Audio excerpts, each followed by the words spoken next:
Narito na ang mga pinakamalalaking balita sa One North Central Luzon ngayong Biyernes. Nasa 1.17 billion pesos na halaga ng hinihinalang shabu na-recover sa ilang baybaying sakop ng Pangasinan. Magkahiwalay na aksidente sa Ilocos Sur, nahuli kam. Beep beep beep, oil price hike sa susunod na linggo, alamin kung magkano. At isang kainan na may perfect view ng nature, saan yan?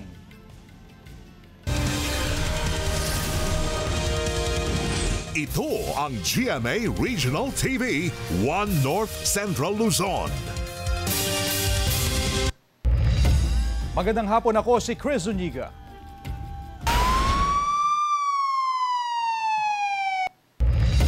Na-recover ng otoridad kahapon ang hinihinalang shabu na nagkakahalaga ng 1.17 billion pesos sa baybaying sakop ng Pangasinan.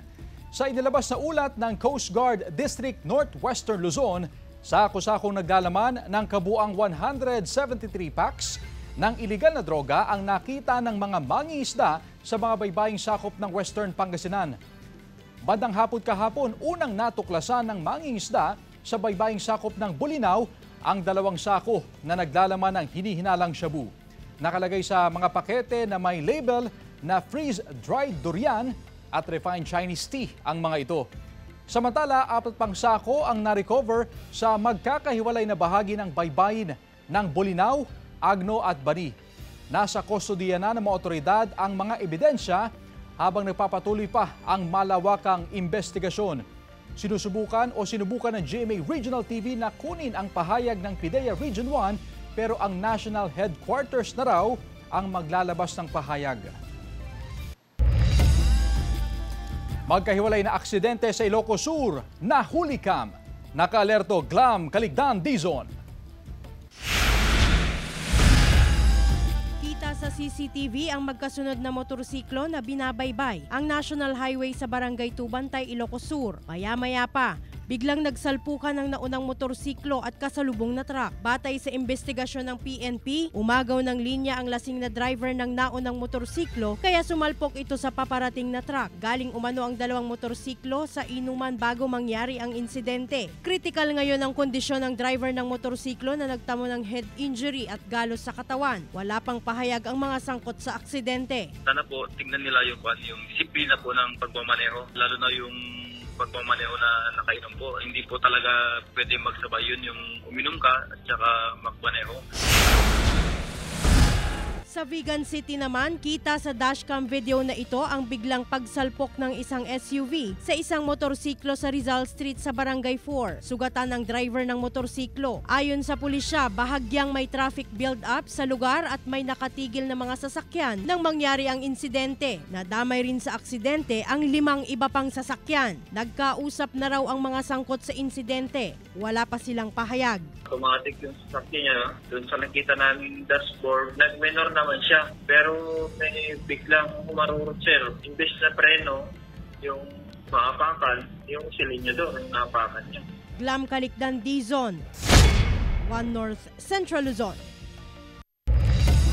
12 oras na power interruption ang mararanasan sa buong bayan ng Mangaldan bukas, June 7. Yan ang balitang tinutukan live ni Jasmine Gabriel Galban. Jasmine?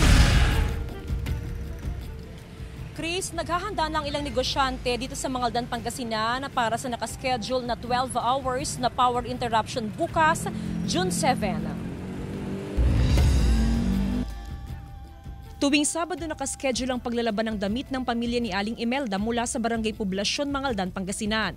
Washing machine ang ginagamit ng mag-anak sa paglalaba. Pero dahil sa scheduled power interruption na maaga nang inilabas ng National Grid Corporation of the Philippines, sa linggo na lang maglalaba ng damit si Aling Imelda.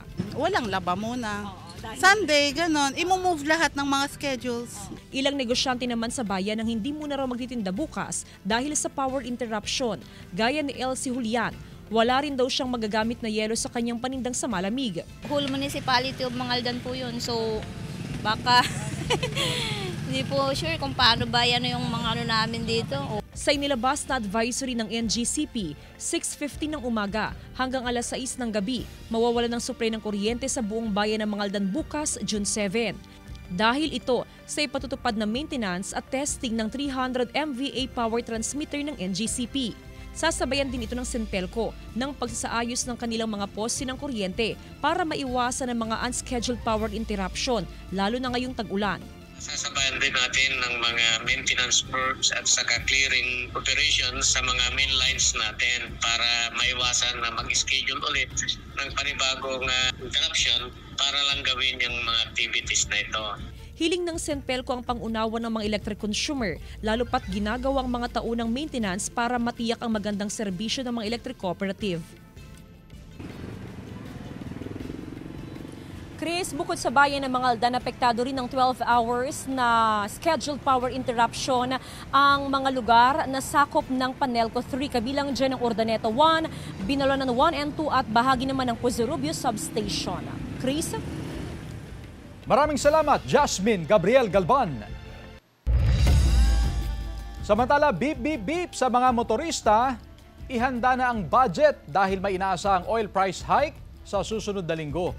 Sa estimate ng Oil Industry Management Bureau ng Department of Energy, base sa 4-day trading, nasa 50 centavos hanggang 90 centavos ang taas presyo sa kada litro ng diesel. 15 centavos naman hanggang 60 centavos ang sa kada litro ng gasolina, habang 25 centavos hanggang 40 centavos sa kada litro ng kerosene.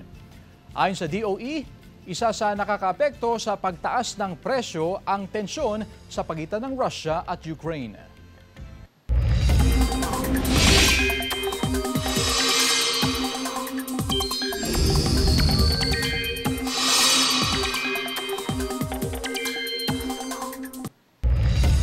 Labing-isa hanggang 19 na bagyo posibleng pumasok sa PAR mula Hunyo hanggang Nobyembre 2025 ayon sa Pag-asa.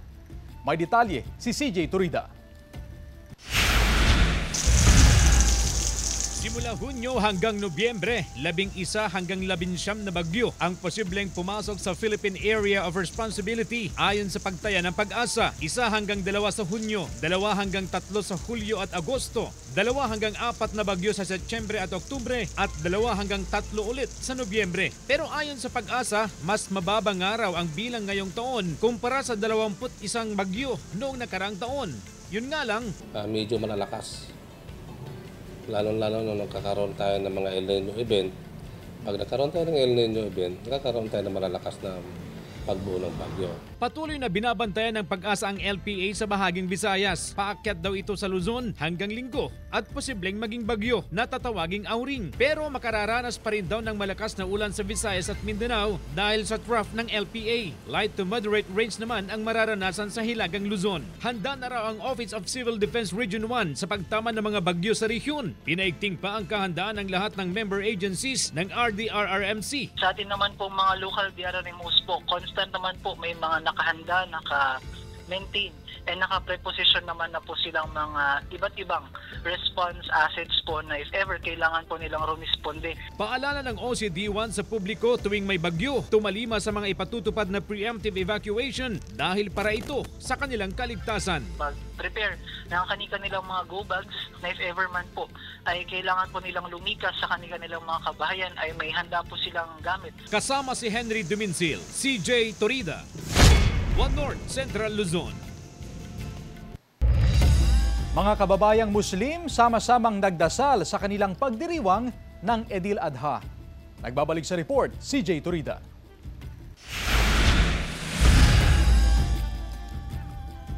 Sama-samang nagdasal ang mga kababayang Muslim sa pagdiriwang ng kanilang Eid al-Adha ngayong araw sa isang mosque sa Barangay Lasip Chico, Dagupan City.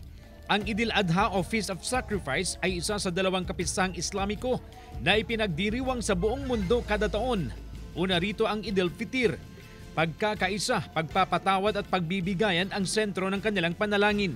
Una ay siyempre yung kapatawaran. Hingi ng kapatawaran sa Panginoon, humingi ng habag at mga awa. At higit sa lahat, siyempre yung pagmamahalan ng isa't isa. Sa pagdiriwang ng Eid al-Adha, isinagawa ang ritual na pagkakatay ng hayop. Ang 1/3 ng karne nito ay kinakain ng pamilyang naghandog, habang ang natitirang bahagi ay ibinibigay sa mga maralita at nangangailangan. Ang panalangin namin ngayong araw ay kapayapaan sa lahat ng kamusliman, lalo na sa ating bansa. Simpleng ipinagdiriwang ng mga Muslim sa Lawag City ang Eid al-Adha. Maaga silang nagdasal sa covered court. Nagkatay rin sila ng kambing at ibinahagi sa mga maghihirap na kasamahan.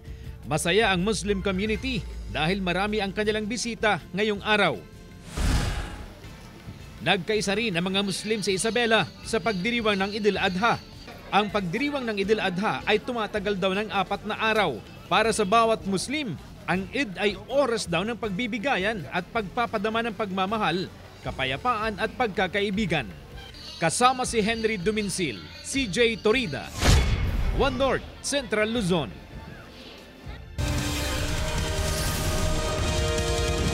Ito ang GMA Regional TV, One North, Central Luzon.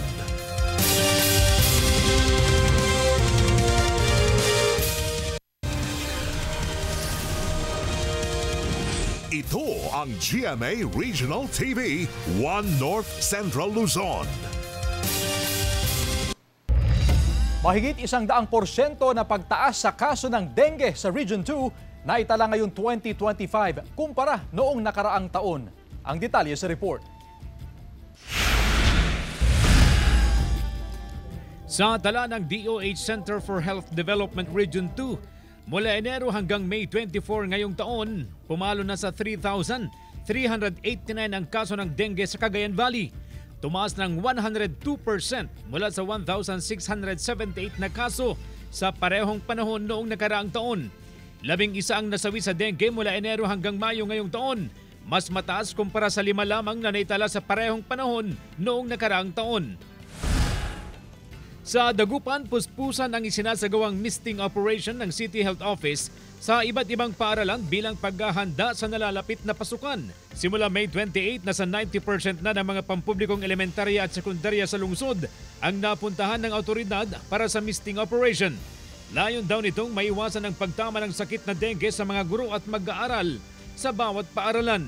Dapat maglinis tayo, hindi lang sa ating bahay, kundi sa ating kapaligiran. Taon-taon isinasagawa ang misting operation ng lokal na pamahalaan. Mayroon naman daw sariling anti-dengue drive ang paaralan para sa malinis at komportableng kapaligiran. Ang SALG at saka yung YESO, nagtutulungan sila, pati ang Girl Scout Boys, nagtutulungan silang linisin talaga yung school ground para iwas dengue. Isang dengue sa mga binabantayan na sakit ng Health Authority, lalo na ngayong tag-ulan, kaya todo bantay rin ang mga magulang sa kanilang mga anak. Tulad ng 6 na buwang anak ni Jenny Lynn na ilang araw nang inuubot sinisipon at pabalik-balik din ang kanyang lagnat. Mahirap kasi sa panahon ngayon yung dengue, tag-ulan na kasi. Lalo na po, malapit po kami sa ilog. Kasama si Henry Duminsil, CJ Torida, One North, Central Luzon.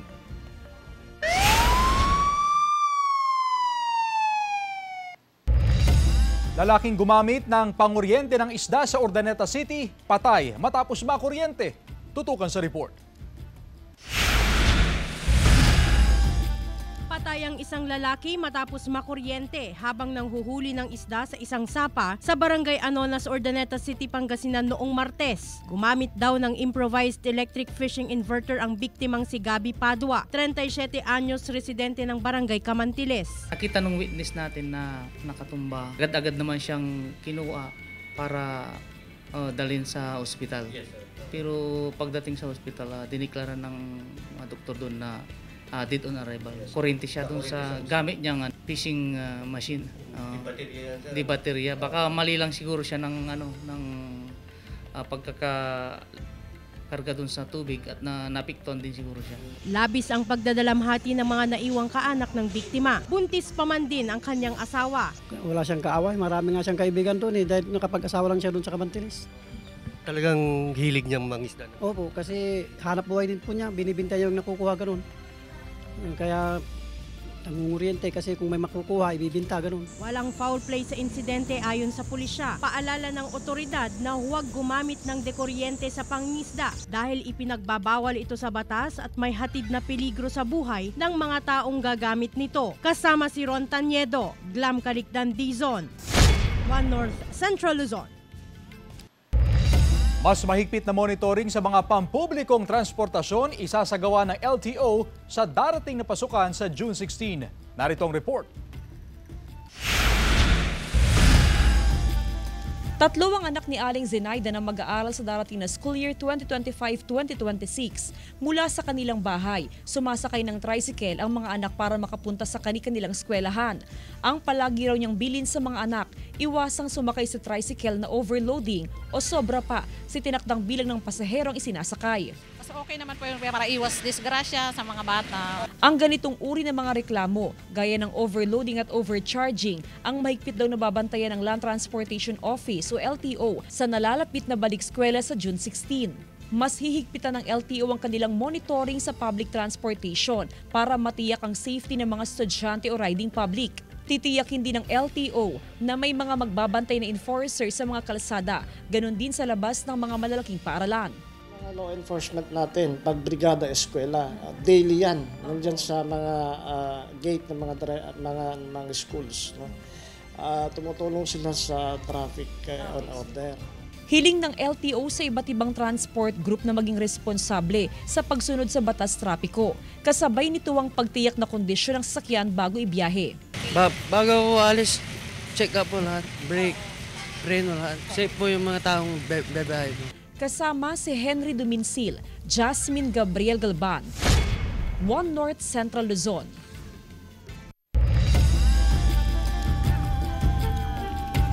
Mga kapuso, newest single ni Kim De Leon na Dito Lang under GMA Playlist, available na sa lahat ng music streaming platforms.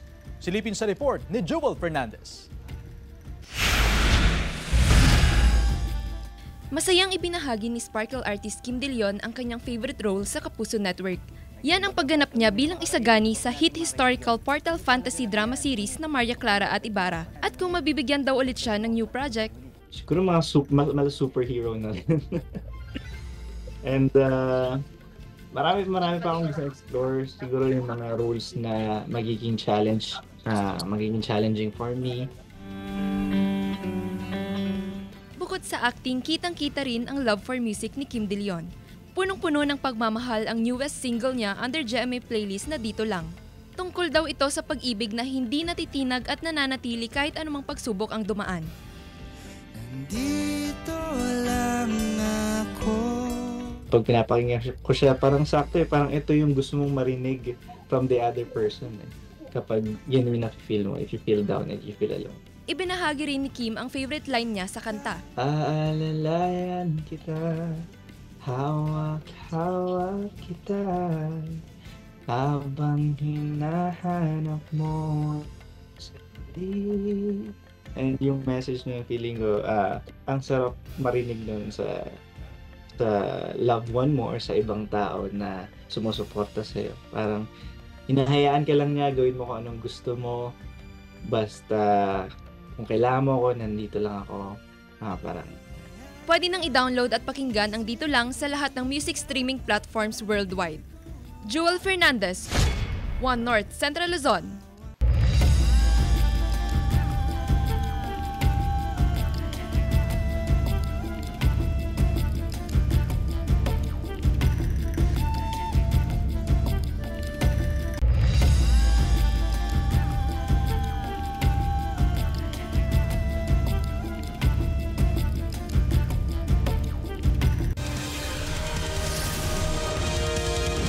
Ito ang GMA Regional TV, One North Central Luzon.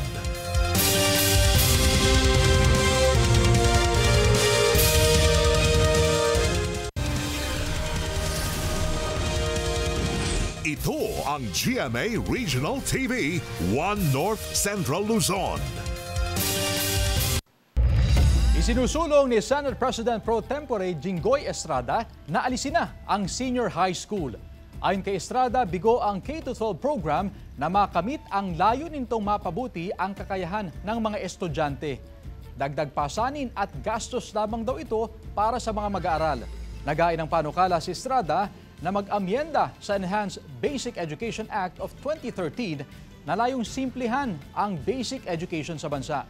Dito, nirerekomenda niya na gawing 1 taon na lamang ang kindergarten, 6 na taon sa elementarya at 4 para sa high school. Wala pang tugon dito ang Department of Education. School year 2012 to 2013, unang ipinatupad ang K-12 program. Daang-daang job seekers dumalo sa Holiday Jobs Fair sa Mangaldan, Pangasinan. Tunghayan sa report. Mula sa Santo Tomas, La Union, maagang bumiyahe ngayong araw si Dexter para mag-apply ng trabaho sa Jobs Fair sa Mangaldan, Pangasinan. Dati siyang collection specialist sa isang pribadong kumpanya. Nais niya ngayon na magtrabaho abroad. Susubukan po, ma'am. Para po makatulong na din po sa family po, ma'am. Isa lang si Dexter sa daan-daang job seekers na pumunta sa Jobs Fair na isinagawa sa MYDC sa Mangaldan, Pangasinan. Halos 20 kumpanya kabilang dito ang local at overseas company ang nakilahok sa job fair na ikinasa ng Department of Labor and Employment, PESO Mangaldan at Department of Migrant Workers. Skilled, academic at medical profession ang hinahanap sa ibang bansa. Ang daming nangangailangan ng skilled sa ibang bansa at dito din sa mga blue collar and white collar jobs na mga locals natin, marami din silang kailangan ngayon.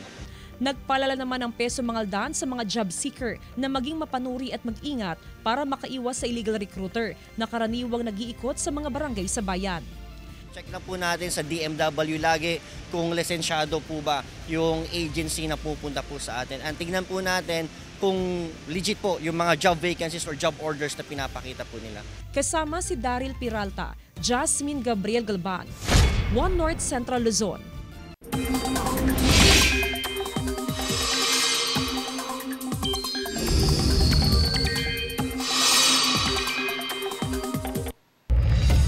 Mga kapuso, pumasok na sa loob ng Philippine Area of Responsibility ang low pressure area.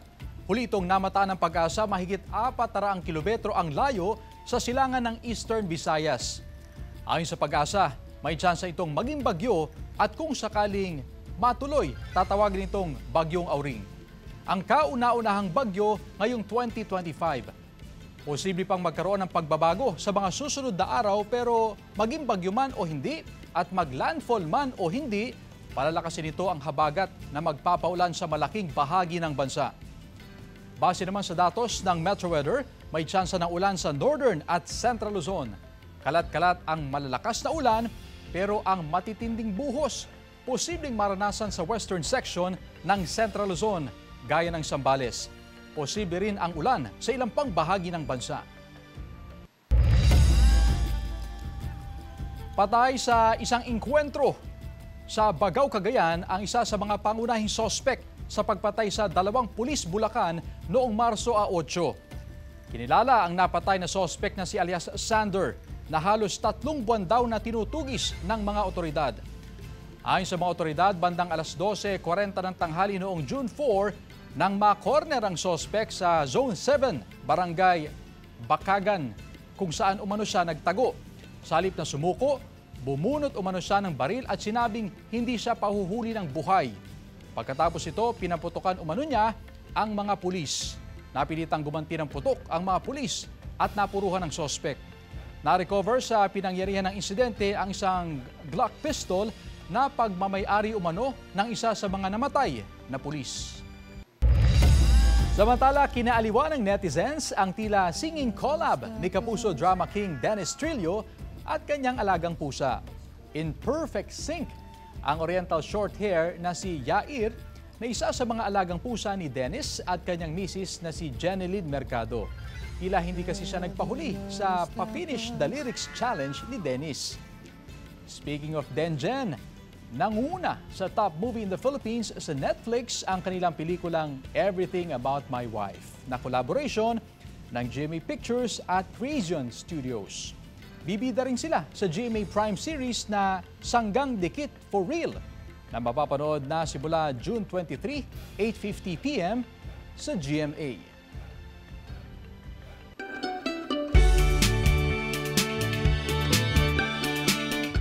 Perfect morning combination ang ibinahagi ng news scooper na si Pia Garcia. Dahil simpleng silogman ang nakahain, talagang mapapasarap ka ng kain. Paano ba naman? Sa bawat subo, ang majestic view ng Banawi Rice Terraces ang iyong makikita. Tiyak na hindi lang tiyan ang satisfied, pati mata. Busog na busog sa lunti ang kapaligiran. At mala stairway to heaven na ganda ng lugar. Perfect spot ito para sa mga gustong mag-relax at mga nature lovers.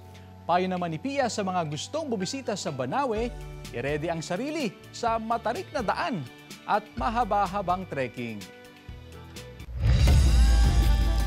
Samantala, mapapanood niyo po ang episode na ito at iba pang pinakahuling lokal na balita sa official website ng GMA Regional TV, www.gmaregionaltv.com. Pwede rin kayong bumisita sa aming official YouTube channel, GMA Regional TV, at i-click ang subscribe button para sa pinakamainit na balita mula sa mga rehiyon. Nais din naming pasalamatan ang mga kapuso sa Hilaga at Gitnang Luzon, maging ang mga kapuso natin abroad. Dahil sa GMA Regional TV, local news matters. At yan ang mga pinakamalaki at pinakahuling balita sa Hilaga at Gitnang Luzon. Maraming salamat sa pagsama sa amin, pati na ang mga kapuso sa ibang bansa na tumutok sa mga balita sa rehiyon. Ako po si Chris Zuniga. Kami ang GMA Regional TV, One North Central Luzon. Buong puwersa para sa mas malaking misyon at mas malawak na paglilingkod sa bayan.